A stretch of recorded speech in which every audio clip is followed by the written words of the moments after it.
आज मैं आप सबके सामने एक ऐसी पुस्तक पढ़ने जा रही हूँ जो स्वामी श्री कांची आप्टे के लिए लिखी गई है।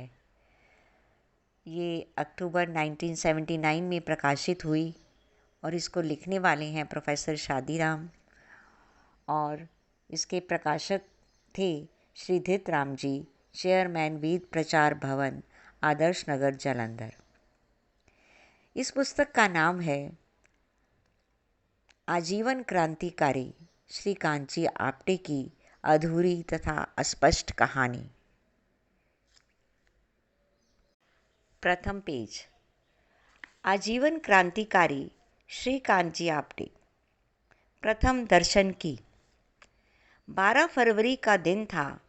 फिलौर के समीप सतलुज नदी के तट पर गांधी जी के अस्थियों के विसर्जन के उपलक्ष्य में सुतांजलि सम्मेलन था। 1952 में कन्याकुमारी से चली अखिल भारत पद यात्रा का पड़ाव उस दिन वहीं था। 1952 में कन्याकुमारी से चली अखिल भारत पद यात्रा का पड़ाव उस दिन वहीं था। स्वागत के उत्तर में पद यात्रियों में से एक अधपके बालों वाले अवधूत जैसे पुरुष कुछ ऐसे कह रहे थे।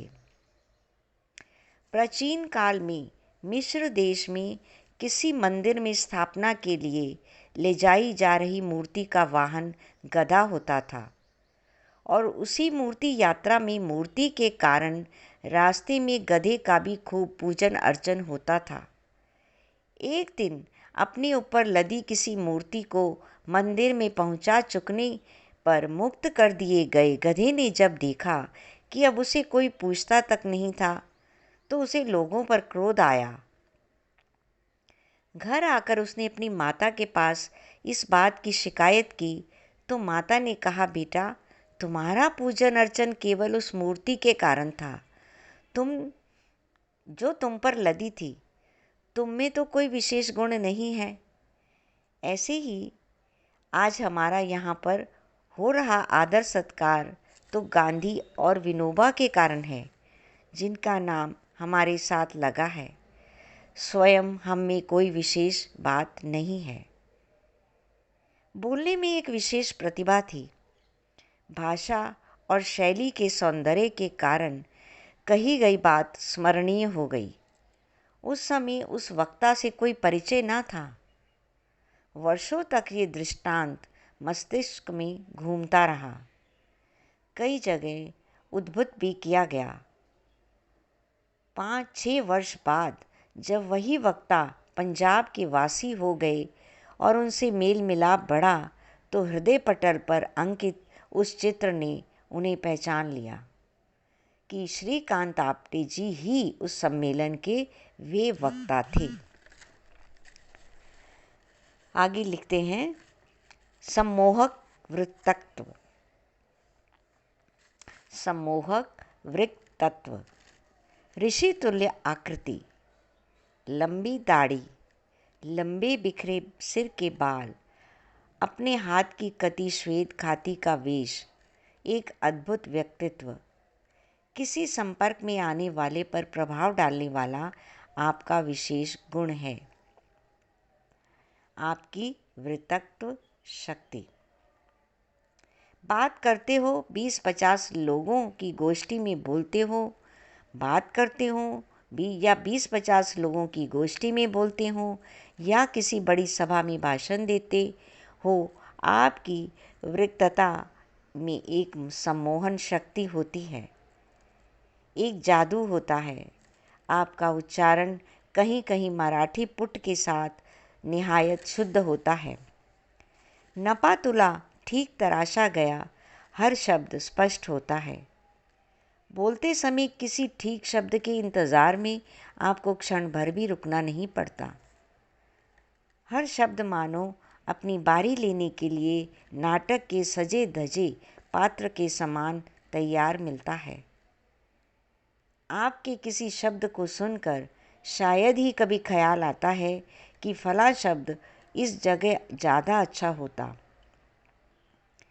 71 वर्ष की इस आयु में भी शायद ही कभी आपको वृक्तता के दरमियान जरा खांसते या कंठ को गीला करने की ज़रूरत महसूस करते देखा गया हो। आपके बोलने का विषय कोई भी हो, उसी में आप एक नवीनता, एक मौलिकता उड़ेल देते हैं। आपके साथ कोई बात चलाई जाए, आपको किसी विषय पर बिना तैयारी के एकदम बोलने के लिए प्रार्थना की जाए, आप तत्क्षण धारा प्रवाह रूप में विषय को स्पष्ट कर देंगे। पूछने वाले के मुख से बात निकली कि आपने ठीक भाव समझकर उसका नपातुला उत्तर दे दिया। आपका उत्तर प्रश्नकर्ता के प्रश्न का सीधा और संक्षिप्त उत्तर होता है। प्रश्न के उत्तर में आप कोई ऐसी लंबी चौड़ी भूमिका नहीं बांधते जिसमें प्रश्नकर्ता का प्रश्न कहीं दूर आ पड़े और ठीक उत्तर के लिए वह भटकता सा रह जाए। आपकी वक्तृता के पीछे एक लंबी आध्यात्मिक साधना, एक आजीवन तपस्या और अनुभूति स्पष्ट झलकती दिखाई देती है। आपने गांधी जी और विनोबा जी के विचारों को केवल मनन से ही आत्मसात नहीं किया, बल्कि अपने जीवन को भी उनके सांचे में ढाला है। सत्य शास्त्रों के तत्वों पर आपने गहरा चिंतन किया है और जो पढ़ा है उसे खूब पचाया है। इसीलिए आपके प्रवचन में कहीं कच्चापन दिखाई नहीं देता। एक विशाल सभा में जहां एक प्रसिद्ध आध्यात्मिक केंद्र के संचालक अपने भारतीय और विदेशी शिष्यों के साथ पधारने वाले थे, आपको सभा का अध्यक्ष बनाया गया। उस आध्यात्मिक नेता के व्याख्यान के पश्चात जब आप अध्यक्ष रूप में चंद मिनट के लिए बोले, तो लोग पहले सुने सारे व्याख्यानों को भूलकर उन अंतिम शब्दों से ऐसे प्रभावित हुए मानो वे शब्द ही उस सभा से मिला हुआ प्रसाद था। आपकी वक्तृता श्रोताओं के मानसिक स्तर के ऐन अनुरूप होती है। बच्चों की सभा में आप बच्चों के स्तर पर उतरकर दिलचस्प कहानियाँ सुनाते हैं।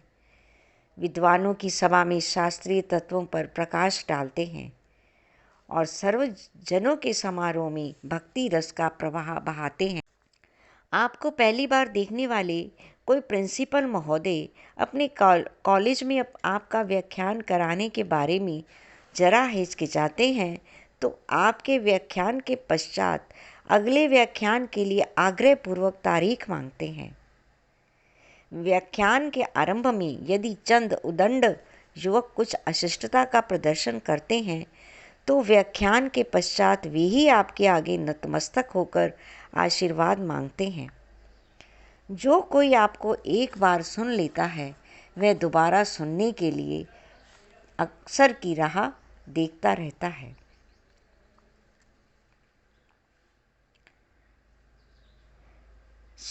व्यक्तिगत संपर्क तथा सौहार्द। जहाँ भी आप रहते हैं, वहाँ पर चल रहे सत्संग आपसे प्राण पोषण पाकर कृतकृत्य होते हैं। जहाँ भी आप रहते हैं, वहाँ पर चल रहे सत्संग आपसे प्राण पोषण पाकर कृतकृत्य होते हैं। प्रायः सभी सत्संगी आपके विचार को अपना ही विचार मानते हैं। आपका प्रभाव न केवल सत्संग में प्रवचन देने तक ही सीमित रहता है, बल्कि सत्संग में आने वालों के व्यक्तिगत जीवन के साथ भी आपका संबंध जुड़ता है। सत्संगियों की व्यक्तिगत समस्याओं में भी आप उनको सलाह देते हैं। आपने एक सत्संग में आपके संपर्क में आने वाले एक क्षय रोग पीड़ित युवक के इलाज का प्रबंध दिल्ली के एक क्षय रोग के अस्पताल में करके आप 1.5 वर्ष तक उसके लिए 150 रुपया मासिक जुटाते रहे। अपने संपर्क में आने वाले एक निर्धन ग्रामीण परिवार के 3 बच्चों को आपने 2-2.5 वर्ष तक अपने पास रखा और संपर्क में आने वाले बहुत लोगों को आपने शराब, तंबाकू और चरस आदि व्यसनों से मुक्त किया है। जो भी लोग, विशेषतः युवक, आपके संपर्क में आए हैं वे आपसे प्रभावित हुए हैं। हाँ, कभी कभी आप अपने संपर्क में आने वालों के जीवन में कुछ नापसंद बातें देखकर सहन नहीं कर सकते, अलग हो जाते हैं या अपनी मनोभावना का प्रदर्शन भी कर देते हैं। अपने साथ रहने वालों में असत्य और ढोंग आपको नहीं भाता। आप किसी संगठन में नहीं करना चाहते, क्योंकि संगठन आमतौर पर राजनीतिक मनोवृत्ति के लोगों के प्रभाव में होते हैं और राजनीतिक लोग अक्सर अपने आप को और अपने संगठन को मुख्य और सत्य को गौण समझते हैं। शेष कल। धन्यवाद।